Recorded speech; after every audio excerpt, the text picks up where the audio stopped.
Voilà, mesdames, messieurs, bienvenue dans cette session 26, deuxième session consacrée à l'échantillonnage. Laisse donc un quart d'heure de présentation et on mettra les questions à la fin. On a la chance d'avoir une représentation de la Suisse avec l'Office fédéral de la statistique pour notre premier exposé. Ensuite, M. Bonnefoy de l'INSEE. On terminera avec une partie plus académique avec professeur émérite, Yves Tillet, et un travail fait avec son collègue Louis-Paul Rivet. Voilà, je donne la parole sans plus attendre à Raphaël Josselin pour un programmeur d'allocation à objectifs multiples utilisant l'optimisation convexe. À toi la parole. Alors bonjour à tous. Ça me fait très plaisir d'être ici pour présenter ce travail effectué à l'Office fédéral de la statistique en Suisse. C'est un travail qui a été réalisé en collaboration avec Clément Chevalier et Lionel Qualité. Donc voici la structure de ma présentation. Donc je vais commencer par vous présenter le contexte et les objectifs un peu de ce programme d'allocation. Le but de la présentation est de mettre un peu l'accent sur l'implémentation en R, donc je vais vous présenter cette implémentation en R et finalement je finirai par un petit exemple sur une enquête la statistique des entreprises, donc la statistique de la valeur ajoutée, et on verra ça. Donc je commence par le contexte et les objectifs. Donc à l'Office fédéral de la statistique, on a eu ces dernières années différentes enquêtes auprès des entreprises qui ont été, où le plan de sondage a été révisé. Et donc la statistique de la valeur ajoutée en est une, mais il y en a d'autres. Il y a l'enquête sur la structure des salaires en 2020, celle effectuée par M. Clément Chevalier en 2024, la statistique de la valeur ajoutée, et il y en a eu d'autres aussi. La para-hôtellerie et d'autres. Et en fait, le but était de toujours automatiser et moderniser l'allocation des strates. Et dans chacune de ces enquêtes, on avait toujours plusieurs variables d'intérêt et plusieurs domaines à couvrir et des précisions à atteindre quand on effectuait le plan de sondage. Donc c'était toujours mesuré, ces contraintes de précision étaient toujours mesurées en termes de coefficient de variation. Et on avait aussi évidemment des problèmes de ressources, c'est-à-dire que on n'avait pas forcément, dans la création du plan de sondage, on devait se limiter à un certain nombre d'entreprises lors de la sélection. Donc c'est typiquement une des ressources qui pouvait poser problème. Et on voulait aussi contrôler typiquement le nombre d'unités sélectionnées par strat. Donc tout ça, c'était des choses qu'il fallait mettre ensemble. Et on avait l'habitude auparavant, ce qui était fait généralement, c'était une allocation de Neyman. Donc on avait différentes variables d'intérêt. Et puis on faisait chacune de ces allocations de Neyman pour chacune des variables d'intérêt. Et on prenait typiquement le max dans la strat. C'était une des choses qui était faite. Mais lors de ces révisions, on s'est dit qu'on pouvait faire mieux et on pouvait essayer de contrôler l'ensemble de ces précisions via un programme d'optimisation convexe. Et donc ça, c'est quelque chose qui avait été fait, déjà fait en fait, c'est pas quelque chose que nous on a inventé, ça a été fait par Wright en 2014 et par les algorithmes de Bethel aussi, dont on verra une présentation après, en 1989. Donc c'est quelque chose d'assez connu. La chose qui m'intéresse ici de vous présenter, c'est comment est-ce que nous, on a réfléchi à la structure en R de manière à ce que le programme qui soit utilisé soit toujours le même et modulable en fonction des différentes caractéristiques de chacune de ces enquêtes. En fait. Mais avant tout, je vais vous parler d'un tout petit peu de formulation mathématique, donc pour comprendre un peu le problème. Donc l'idée, c'est qu'on a une population stratifiée avec des tailles respectives, N1 jusqu'à grand NH, où H est le nombre de strates que l'on a. Et on a différentes variables d'intérêt. Donc là, on les nomme YJK. Et le but est d'estimer, là, ce sera d'estimer des totaux de ces variables d'intérêt. Et on a différents domaines. Évidemment, on peut avoir différentes volontés de précision en fonction des domaines que l'on a. Ça peut être typiquement dans les entreprises la NOGA, la grande région, les communes. Enfin, on pourrait imaginer tout plein de contraintes de précision et de domaines sur lesquels on voudrait avoir. Donc, le programme R doit pouvoir être modulable sur ce genre de questions. Et les objectifs de précision, comme je vous en ai parlé, c'est toujours, dans le cadre de l'Office fédéral des statistiques, c'est généralement lié au coefficient de variation. Et donc, on doit estimer la variance de ces variables d'intérêt. Donc là, on parle de variable d'intérêt, mais généralement, on ne connaît pas cette variable d'intérêt. Donc, on va utiliser une variable proxy sur le cadre qui, on sait, est corrélée à la variable d'intérêt que l'on veut estimer. Donc typiquement, dans le cadre de la statistique de la valeur ajoutée, on a les décomptes TVA, donc on peut estimer un chiffre d'affaires TVA et on sait que ce chiffre d'affaires TVA est corrélé avec notre production brute ou notre valeur ajoutée ou nos différentes variables d'intérêt. Donc ça c'est le plan et la formulation mathématique. Et là aussi, on voit des contraintes de taille. Typiquement, si on veut être sûr que chaque strate contient un certain nombre d'unités, on peut aussi rajouter ces contraintes dans le problème. Et donc le problème, finalement, on peut résumer ça, c'est de savoir quelle est la combinaison des petits n, donc la taille des strates, en fait le nombre d'entreprises que l'on veut sélectionner dans chacune de ces strates, qui satisfait les contraintes de précision que l'on s'est fixées lorsqu'on estime les totaux. Donc ce sera nos variables proxy, mais sur le cadre, et dans différents domaines. Et donc ça, on le fait via un programme d'optimisation, convexe. Donc on voit qu'ici, on minimise la somme des petits NH.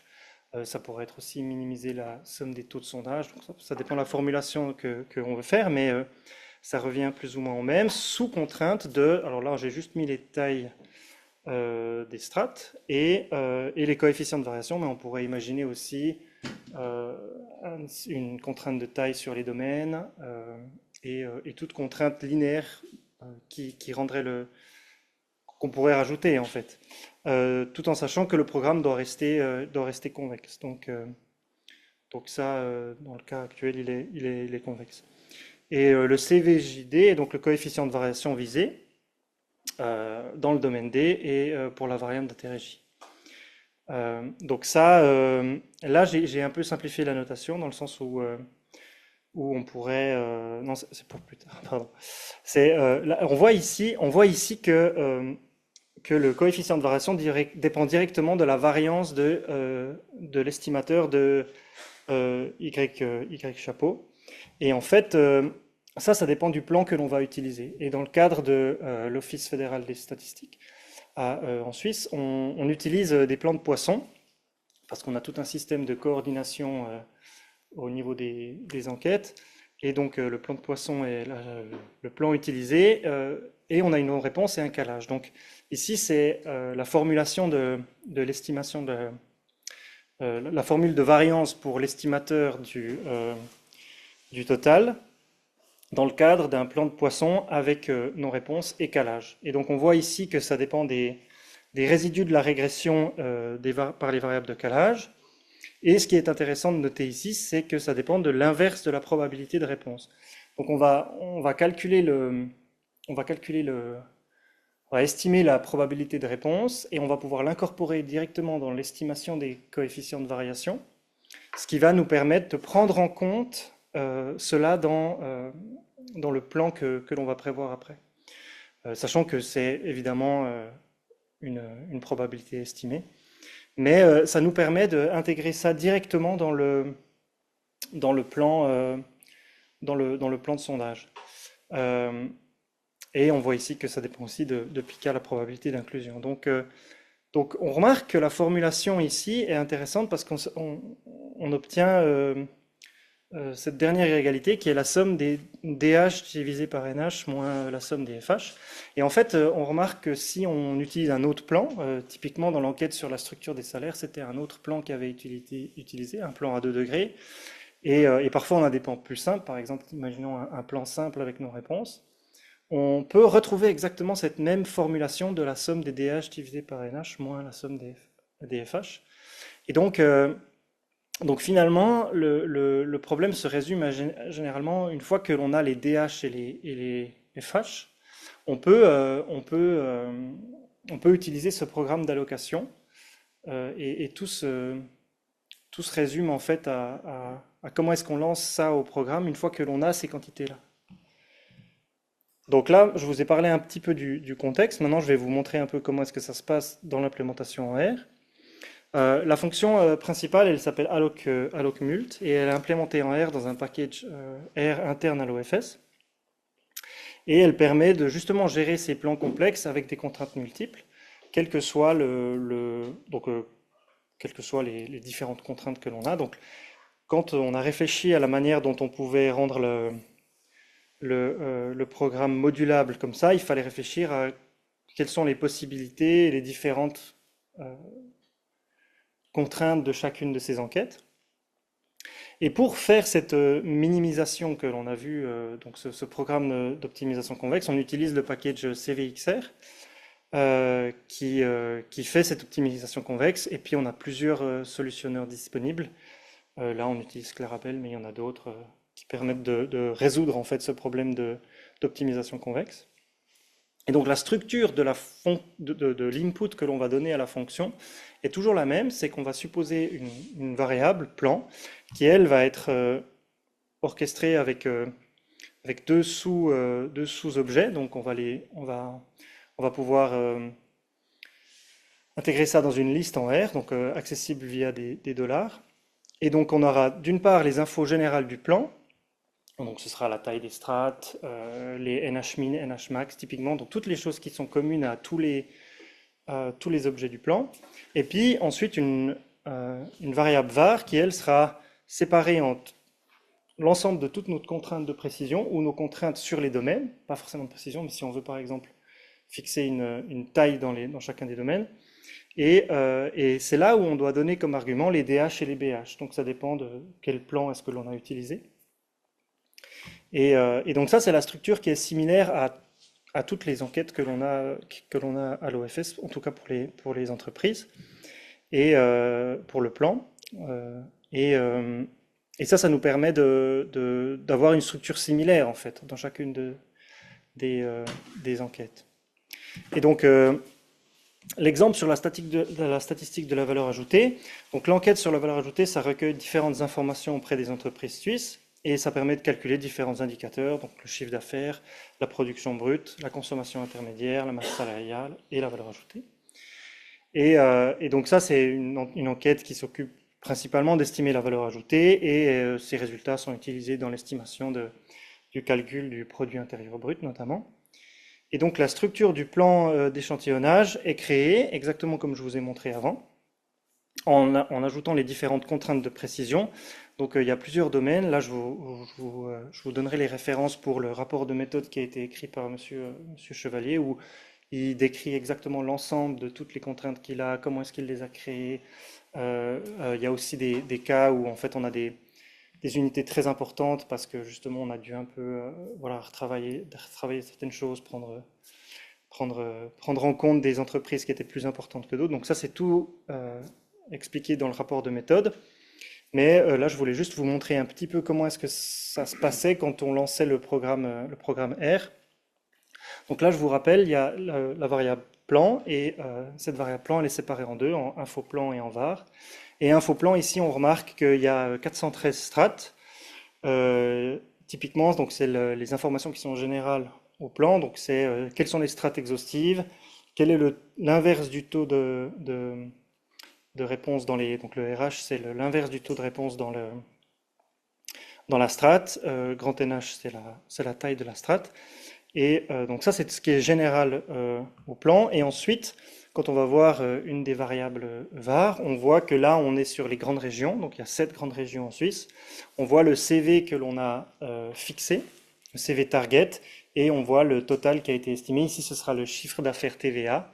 Donc c'est une variable qui est proxy à celle que l'on va essayer d'estimer, hein. C'est pas la vraie variable d'intérêt, mais c'est ce qu'on a de mieux pour essayer de corréler avec nos variables d'intérêt.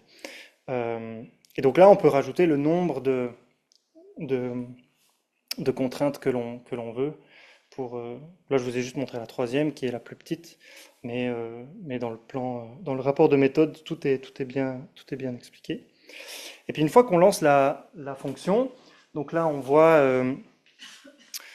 que le statut du solver, parce qu'évidemment, suivant quel CV est-ce qu'on fixe, parce que c'est nous qui targetons les CV que l'on veut, on peut avoir un solver qui nous dit on n'a pas réussi à trouver de solution, vos contraintes sont trop restrictives, on n'a pas trouvé. Donc là, on voit que le statut du solver est optimal, on voit que la taille de la population, donc ici c'était 164 202 entreprises, la taille de l'échantillon, alors évidemment, le solver nous donne des tailles d'échantillons par strate qui sont des réels. Donc en fait, on doit arrondir après la taille de l'échantillon. Donc c'est pour ça qu'il y a la taille de l'échantillon et la taille de l'échantillon arrondi.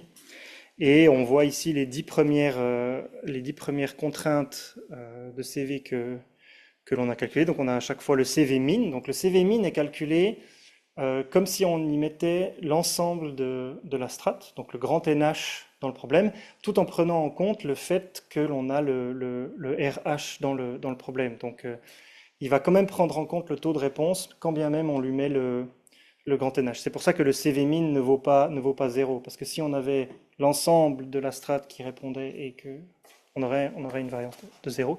Là, c'est pour ça que le CV min n'est pas à 0. On voit le CV que l'on a obtenu avec le petit NH et le CV target. Et donc voilà, là je vous laisse quelques références et je serai ravi de répondre à vos questions. Ici on voit le rapport de méthode sur la statistique de la valeur ajoutée effectué en 2021 pour la révision du plan de sondage, là où il y a l'ensemble des informations qui sont disponibles pour les aspects un peu plus techniques de la statistique de la valeur ajoutée. Je vous remercie pour votre attention.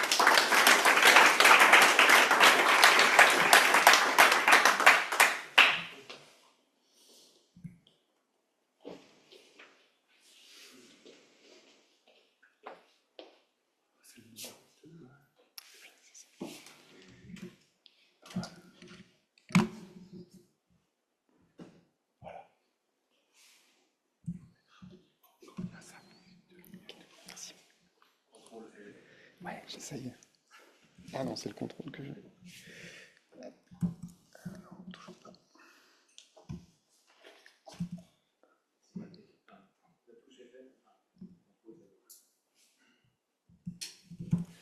Il veut pas.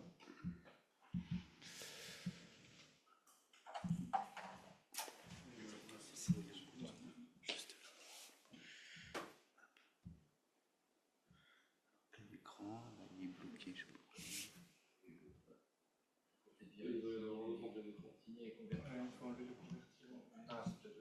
Comme ça?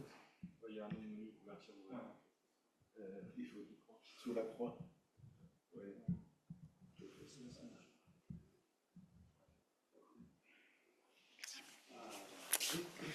Bonjour à tous, donc je vais vous présenter l'étude de plan de sondage de l'enquête association. Donc en 3 temps, je vais d'abord présenter brièvement l'enquête et le plan de sondage stratifié utilisé. Ensuite, j'exposerai la formulation du problème d'optimisation et sa résolution par Bethel. Et on terminera par l'application de la résolution à partir des données de l'enquête. Alors l'enquête association, c'est la seule source disponible qui permet de connaître le nombre d'associations actives sur le territoire national en France, et aussi qui permet d'évaluer les ressources financières disponibles par les associations et les ressources humaines, donc notamment le nombre de bénévoles. Donc l'enquête couvre les associations au sens de la loi de 1901, donc c'est une approche juridique. Et en plus, l'enquête va permettre de couvrir le droit local d'Alsace-Moselle. Donc ce sont les associations françaises qui couvrent toute la France hors collectivité d'outre-mer. Alors pour ça, on se base sur une base de sondage qui est multiple. Donc on a d'abord le répertoire Sirène, qui permet de couvrir les associations qui ont des salariés, qu'on appelle associations employeuses. Mais le problème de Sirène, c'est qu'il ne couvre pas la plupart des associations qui n'ont pas de salariés. Donc pour ça, on a recours au répertoire national des associations, qui lui a 2 principaux défauts. C'est qu'il est relativement pauvre en informations auxiliaires. Mais bon, ça à la limite, c'est pour ça qu'on fait des enquêtes. Mais un peu plus gênant, c'est qu'il contient, enfin on sait qu'il contient un certain nombre d'unités inactives hein, dans des proportions assez importantes, parce que même si les associations ont l'obligation de déclarer leur cessation d'activité, elles ne le font pas toujours. Donc c'est pas des répertoires qui vont nous permettre directement de connaître le nombre d'associations au sein du territoire. Et troisième répertoire, le répertoire de droit local, ça, c'est plus marginal pour couvrir l'Alsace-Moselle. Donc ces répertoires, ils ont pas tout à fait les mêmes identifiants, donc il y a un travail de dédoublonnage qui a été réalisé en amont.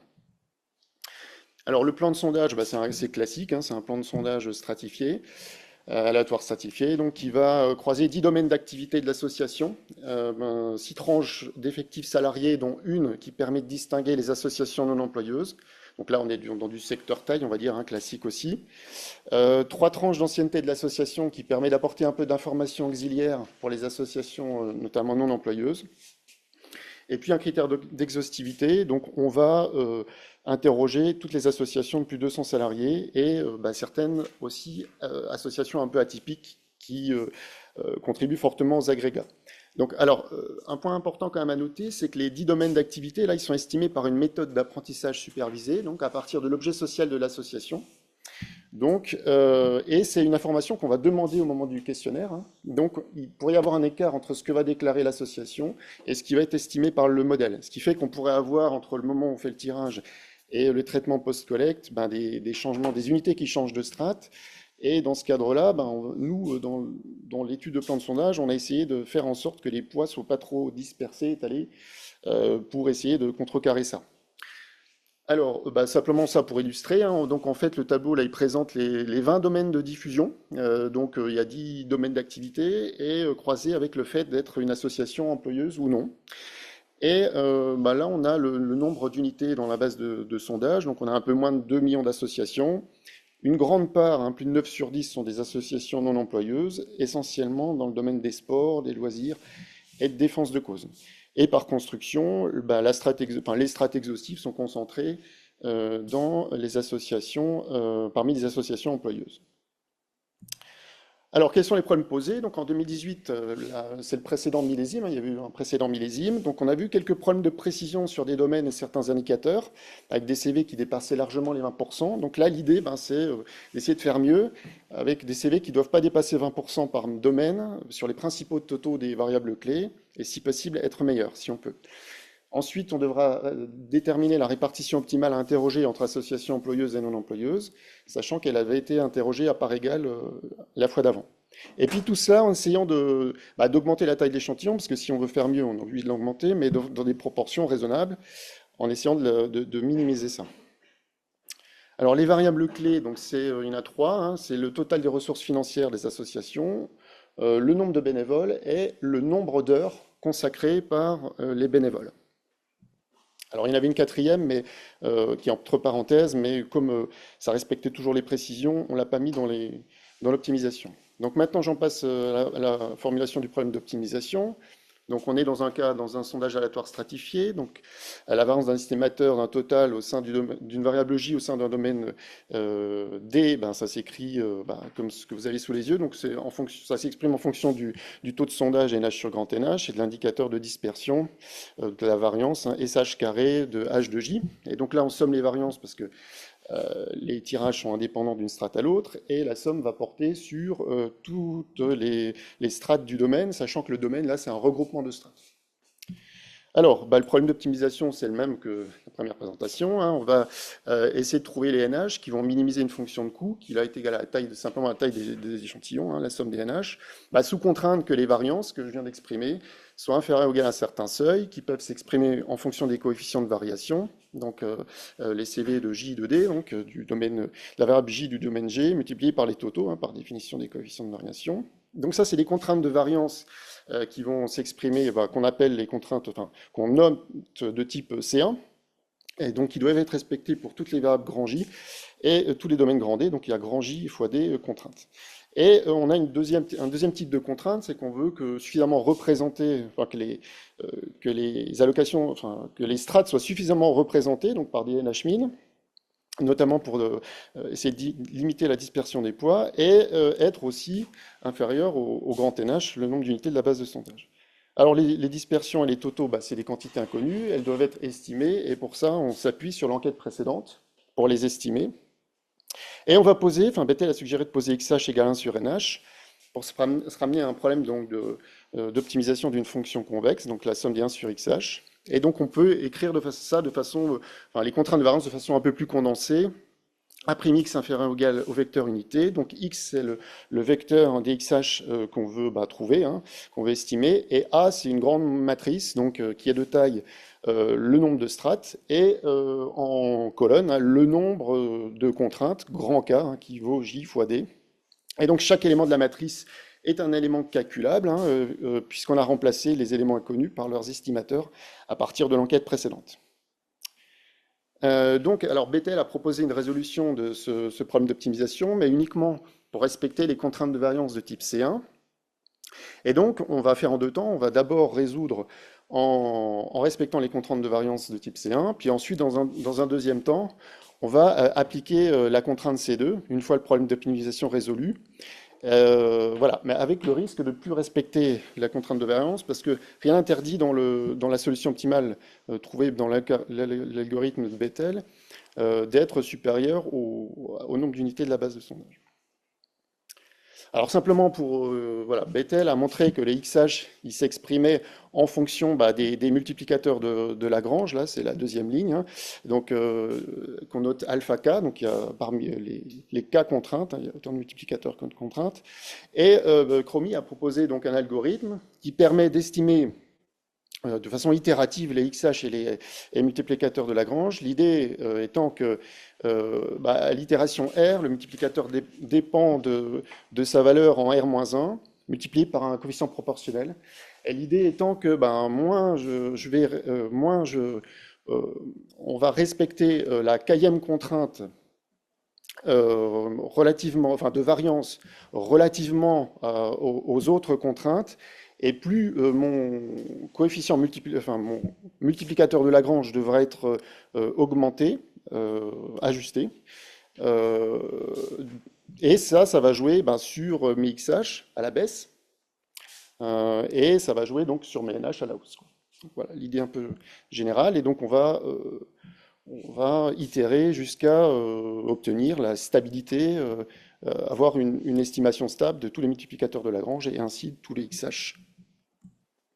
Alors, on a pris aussi en compte les taux de réponse anticipés lors de la précédente enquête. Donc là, en fait, on fait assez simple, c'est qu'on remplace simplement dans la formule de variance les NH par les NH fois les taux de réponse. Alors, en faisant ça, on simplifie, parce qu'on fait comme si les répondants étaient issus d'un sondage, d'un sondage aléatoire stratifié, alors qu'en réalité, disons que quand on estime les variances post-collecte, on a plutôt tendance à modéliser le mécanisme de nos réponses comme un second degré de tirage par un plan de Poisson dont la probabilité est égale au taux de réponse estimé. Donc voilà, on simplifie un peu, mais on va prendre en compte ce taux de réponse. Alors, l'application maintenant aux données de l'enquête. On applique une taille minimale de 10 associations par strate, là, pour être suffisamment représentatif, d'avoir un nombre suffisant dans chaque strate, mais un peu moins classique. Donc on va appliquer un taux de sondage minimum, de façon à essayer de réduire l'étalement des poids, et puis aussi garantir un taux de sondage suffisant par rapport à ce qu'on avait observé en 2008, et qui avait montré certaines lacunes pour la diffusion des indicateurs. Et donc, le résultat est sous les yeux. Donc là, le graphique représente la taille de l'échantillon en fonction des coefficients de variation. Donc, si on veut un coefficient de variation de 20%, il va falloir tirer 40 000 unités, 70 000 si on veut un CV de plus de 10%, et puis plus de 200 000 si on veut un CV de 5%. Alors, maintenant, si on regarde variable par variable, donc là, on fait varier les coefficients de variation selon une variable, et on regarde la taille de l'échantillon, et on va fixer le coefficient de variation des autres variables à 20%. Donc ce qu'on voit sur le graphique de droite en bas, là, c'est qu'il est finalement très coûteux d'être précis sur le total des ressources des non-employeuses. Et ce n'est pas du tout le cas des employeuses, parce qu'elles ont bénéficié de l'interrogation des unités, enfin des grandes unités, hein, interrogées exhaustivement, et donc ils contribuent fortement à l'agrégat. Et dans une moindre mesure, donc on va aussi constater que c'est un peu plus difficile d'être précis sur le nombre d'heures consacrées aux bénévoles. Donc, on va donc au final imposer un CV de 15% sur le total du nombre de bénévoles, 15% sur le total des ressources pour les associations employeuses et 20% pour les non-employeuses, parce qu'on vient de voir que c'est plus compliqué. Et puis pour le nombre d'heures de bénévoles, on va rester sur 20% en se disant que c'est une variable qui a sorti d'un peu plus d'imprécision dans la déclaration. Et on a une confiance aussi limitée à l'indicateur de dispersion et SHK-REGI estimé à partir de l'enquête précédente. Alors, donc qu'est-ce que ça donne au final? Donc on doit tirer entre 40 et 41 000 unités. Donc là, c'est la colonne, l'avant-dernière colonne qui est intitulée Bethel. Et donc on doit interroger à peu près 2 tiers d'associations non employeuses et 1 tiers d'associations employeuses. Et c'est une proportion qu'on retrouverait si on appliquait des allocations de Neyman, variable par variable, en imposant la même taille d'échantillon et des coefficients de variation comparables, enfin des seuils de précision. Alors là, on voit qu'on atteint, donc c'est le tableau présente les coefficients de variation pour les 20 grands domaines. Donc on voit qu'il est, on atteint très largement les coefficients de variation sur le total des ressources des employeuses, plus difficilement pour les non-employeuses, mais on voit qu'il y a du respect quand même de la contrainte. Par contre, on voit qu'il y a des petits problèmes de précision, par exemple sur la santé, sur le nombre de bénévoles dans le domaine de la santé pour les employeuses. Hein, on dépasse le CV donc on a un CV de 26%. Donc en fait, là, on est dans un cas où Bethel aurait donné une solution plus grande que le nombre d'unités de la base de sondage. Mais en fait, quand on regarde les données, c'est simplement une célèbre association de lutte contre les myopathies qui capte quasiment tout le nombre de bénévoles. Donc si elle répond, ça va bien se passer. Si elle répond pas, on va avoir un mauvais coefficient de variation. Donc c'est plus quelque chose qui va se traiter en post-collecte. Et pour conclure, donc j'ai aussi comparé avec le solver CVXR. Donc si on réalise la même opération, c'est-à-dire si on résout le problème d'optimisation avec les mêmes contraintes de variance, et si on applique les choses en 2 temps comme on vient de le faire, on trouve la même chose. Par contre, on aurait pu trouver un résultat un peu plus optimal en appliquant simultanément les contraintes de variance et de taille. Donc là, on aurait trouvé une solution un peu plus optimale avec moins 500 unités, avec en contrepartie des précisions un tout petit peu moins bonnes, mais qui respectent quand même ce qu'on veut atteindre. Voilà. Je vous remercie de votre attention.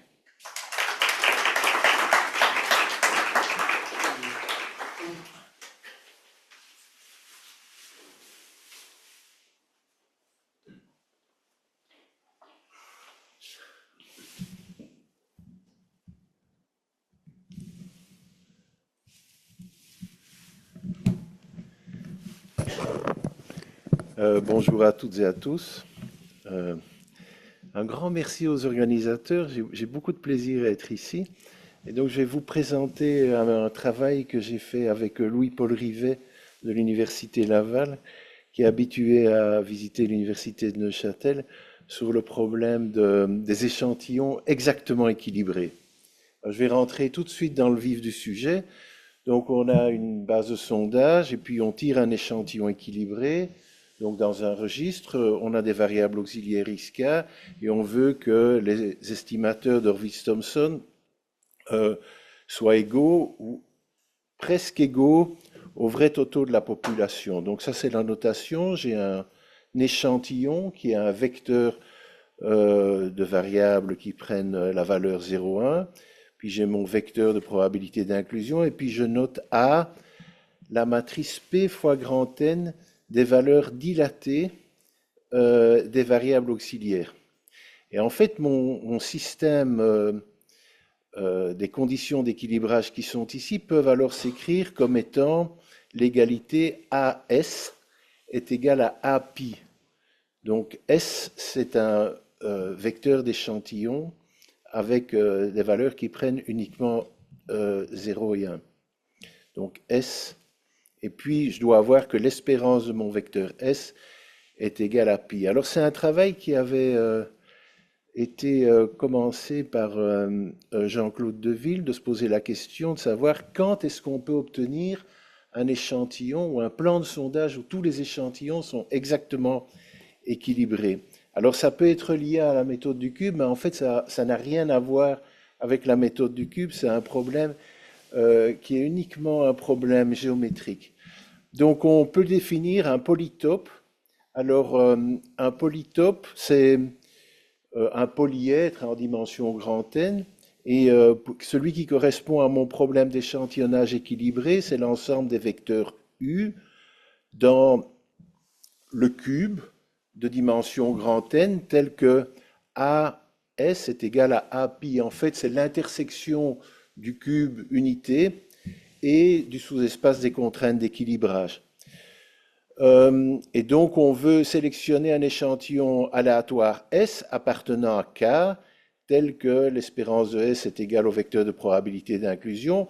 Et ça, c'est ce que donne la phase de vol de la méthode du cube, qui sélectionne un des sommets du polytope. Et donc, la question de savoir, est-ce que les sommets du polytope sont en nombre entier, à valeur donc dans 0,1, alors dans ce cas-là, l'équilibrage est exact.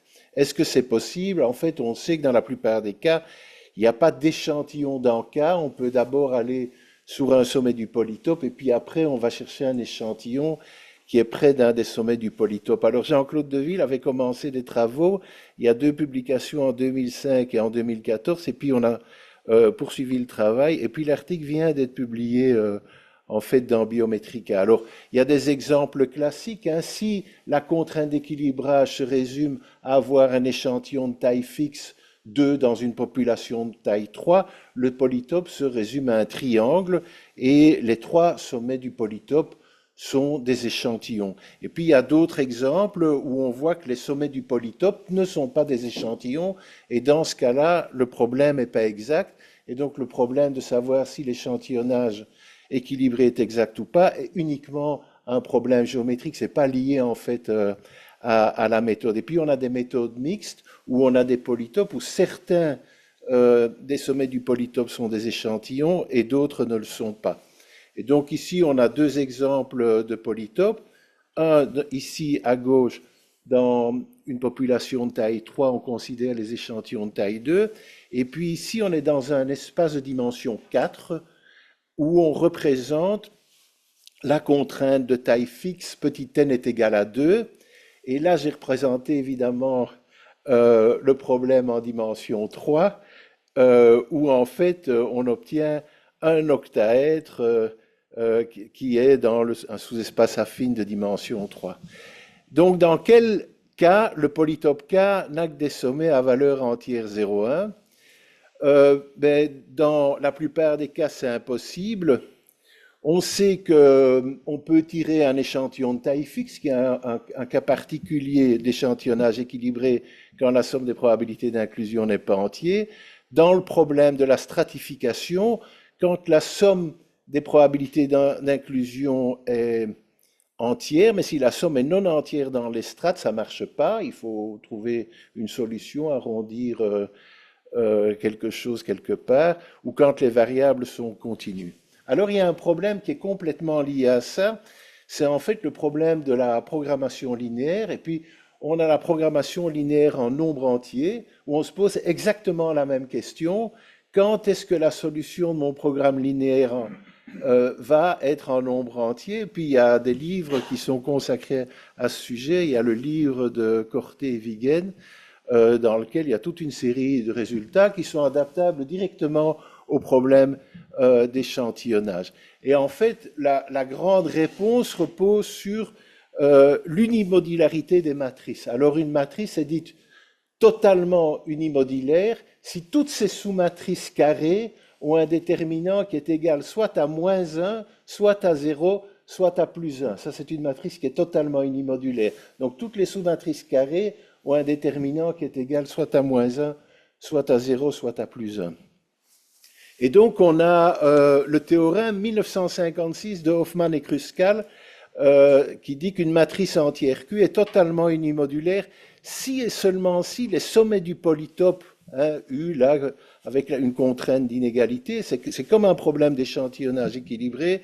On des entrées entières pour tout vecteur entier Q.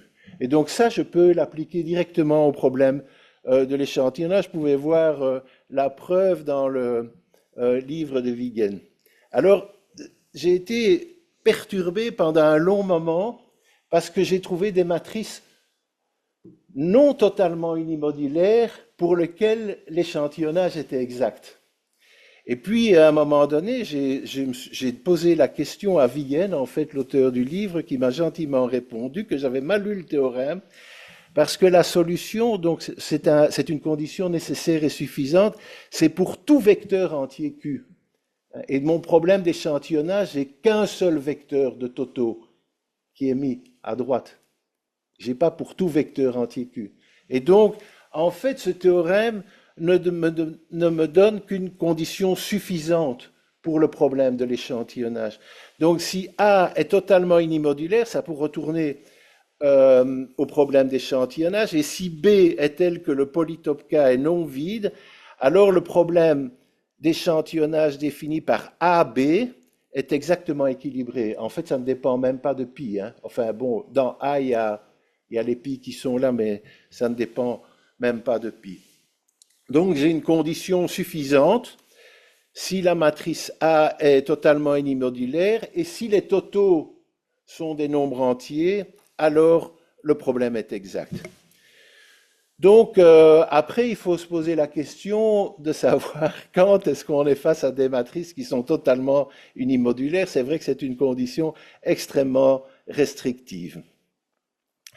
Alors, il y en a, et puis il y a un théorème qui dit qu'une matrice entière est totalement unimodulaire si on peut séparer les lignes en une partition de deux lignes, telle que quand on fait la somme des AIJ dans un groupe de lignes moins la somme des AIJ dans un autre groupe de lignes, dans l'autre groupe de lignes, on obtient soit moins 1, soit 0, soit 1. Et alors, dans ce cas-là, la matrice est totalement unimodulaire. Mais ce théorème s'applique, par exemple, dans le cas de l'échantillonnage de tarif fixe. Dans ce cas-là, ma matrice A se résume à une ligne de 1. Dans le cas de la stratification, quand la somme des probabilités d'inclusion est un nombre entier, donc ça c'est la matrice A dans une stratification, parce que ça définit une partition. Et puis plus intéressant en fait, c'est dans le cas d'une double stratification croisée. Donc j'ai deux variables de stratification, mais les strates peuvent se chevaucher, deux. Et donc ici j'ai un exemple, j'ai une première stratification qui définit une partition, et puis une deuxième stratification où j'ai une partition. Eh bien si A fois pi est entier, eh bien le problème est exact. Et donc par là même, on peut montrer que le problème, c'est un problème assez classique en fait, c'est le fait d'arrondir un tableau où les marges sont fixées, donc l'arrondir en nombre entier, mais c'est un problème d'échantillonnage équilibré.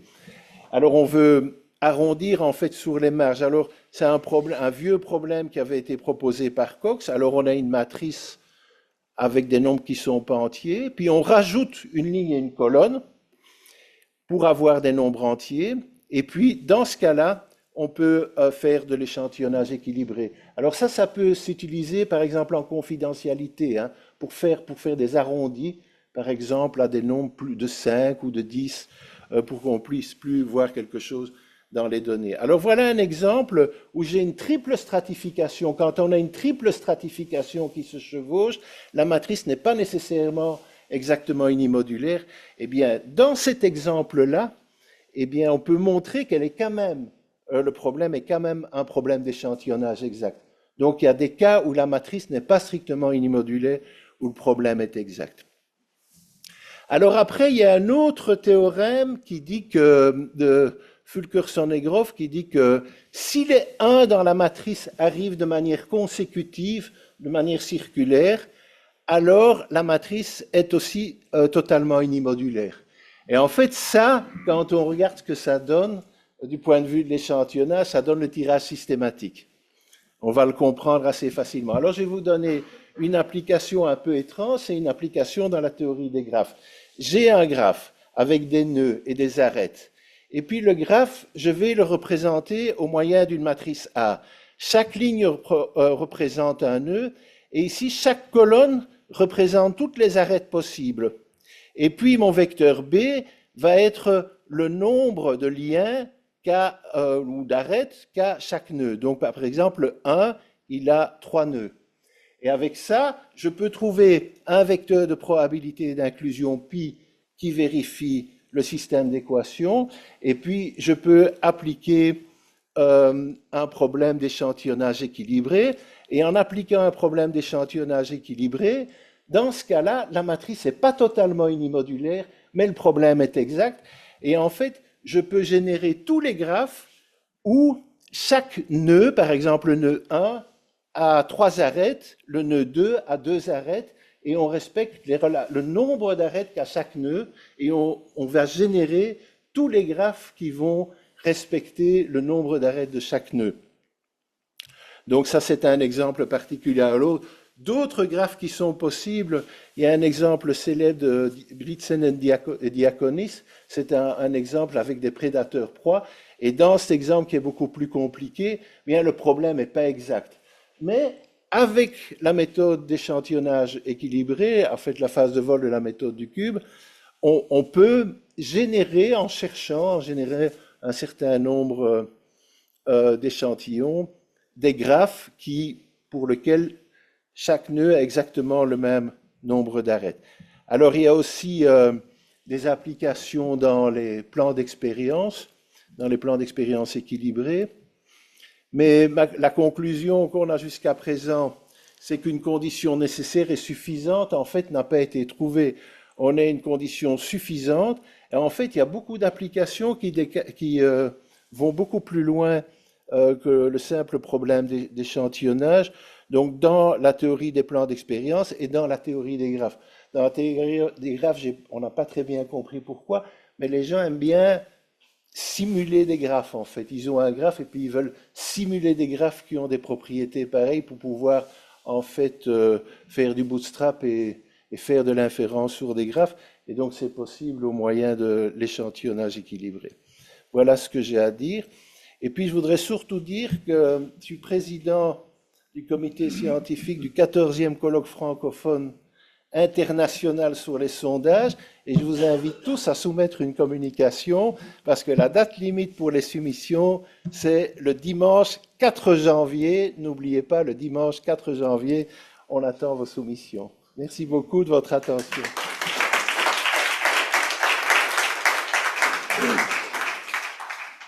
Merci beaucoup à nos intervenants. Dans quelques minutes pour les questions, sans vouloir trop amputer la pause, hein, qui débute en principe à 11h. On va prendre quelques questions. Oui. Lévi Valentin du SSP Agriculture. J'avais une question sur...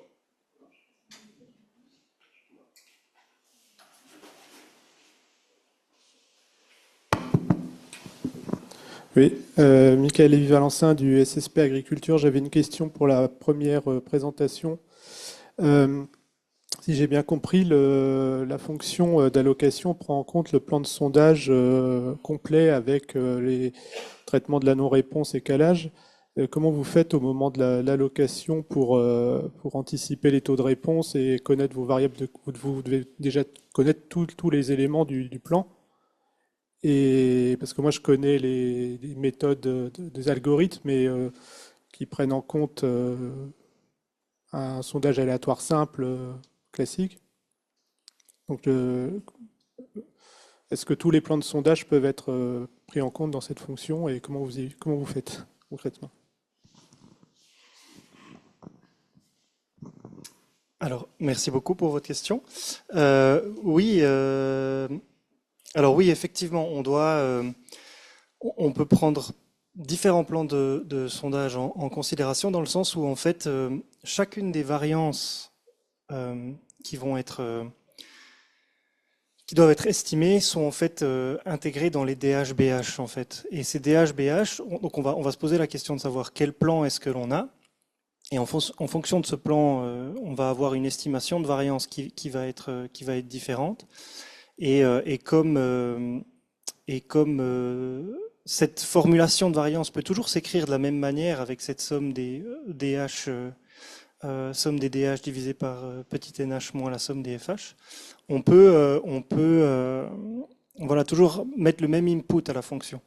Maintenant, ça demande quand même un petit travail à l'utilisateur de connaître, enfin de faire certaines suppositions, notamment par exemple sur l'inverse des probabilités de réponse. Là, on suppose que on met un petit RH en fait, donc on suppose que la non-réponse est uniforme dans la strate, ce qui est une supposition en fait et qui n'est généralement pas le cas. Donc le programme peut prendre en compte plein de plans différents dans le sens où c'est cette estimation de variance et donc les coefficients qui peuvent être adaptés. Mais voilà.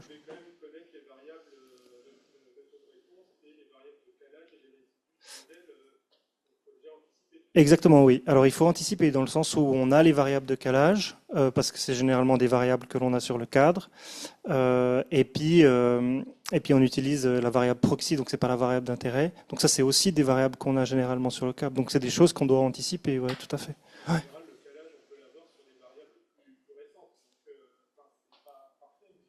Alors c'est pas parfait, mais dans le sens où c'est la meilleure, enfin c'est la meilleure chose qu'on peut faire, étant donné les connaissances que l'on a sur le plan au moment où on le fait, quoi. Alors, ma question c'est, est-ce que c'est pas immoral d'anticiper la non-réponse? Parce que dans les enquêtes auprès des ménages, on sait que ce sont les jeunes de moins de 25 ans originaires des Balkans qui répondent le moins. Du coup, on anticipe la non-réponse et puis on augmente le taux de sondage. Et donc, boum, un coup sur la tête de ceux qui répondent. Ils ont une charge statistique qui est supérieure et donc ils doivent payer pour ceux qui ne répondent pas. C'est un peu immoral, mais c'est le... Bon, on va en référer à notre conseil d'éthique de la statistique publique. Parfait. Est-ce qu'il y a encore d'autres questions en ligne?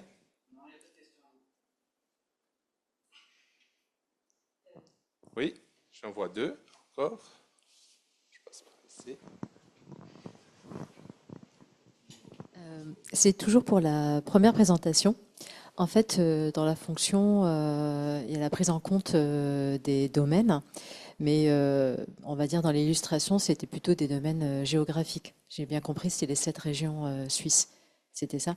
Et est-ce qu'on peut l'appliquer aussi à des domaines? On peut supposer, par exemple, en entreprise, secteur d'activité, etc., etc. Est-ce qu'on peut les combiner? Alors, très bonne question. Oui, c'est vrai que dans ma présentation, c'est allé un peu vite. J'ai montré que les grandes régions. Mais en fait, on voyait que c'était que la troisième contrainte. Et en fait, dans le rapport de méthode sur la statistique de la valeur ajoutée, il y a plein de domaines différents. Il y a aussi les NOGA, donc des secteurs d'activité économique. Et on peut imaginer des domaines qui ne sont pas des combinaisons des strates, en fait. Donc oui, on peut intégrer n'importe quel domaine qui sont tout à fait imaginables, quoi. Oui, bien sûr, ouais. C'est simplement que la matrice après DH va être si c'est une combinaison si le domaine est une combinaison de strates, on aura généralement des zéros dans la matrice DH parce que on n'aura pas d'informations dans les autres. Mais oui, on peut tout à fait intégrer ça. Ouais. Merci. Une dernière question. Merci. Eh bien, je vais poser du coup une question pour Yves Tillet. sur sa présentation.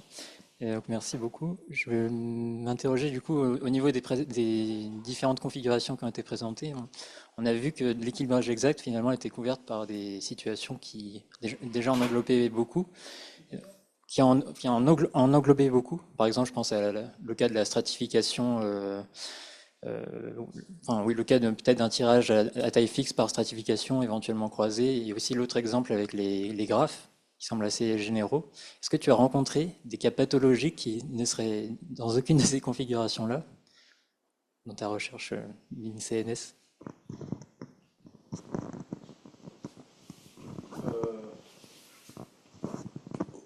Des cas, oui, dans la plupart des cas, l'échantillonnage n'est pas exact. Il suffit d'avoir une variable continue ou des cas. Qu'est-ce que tu entends par cas pathologique?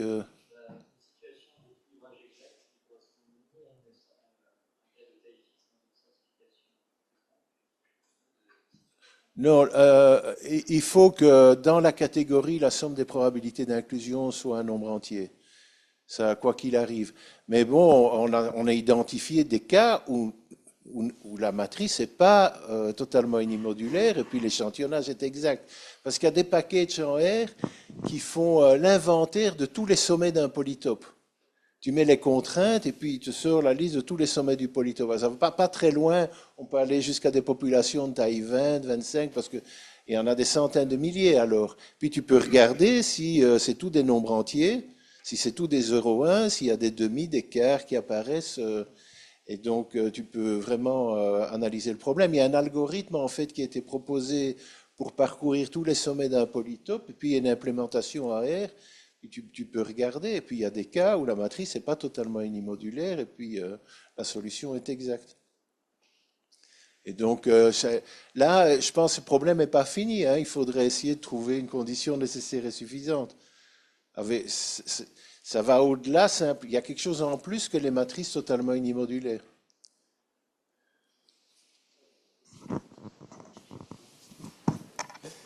Très bien. Merci beaucoup. Je vous propose de remercier encore une fois nos intervenants.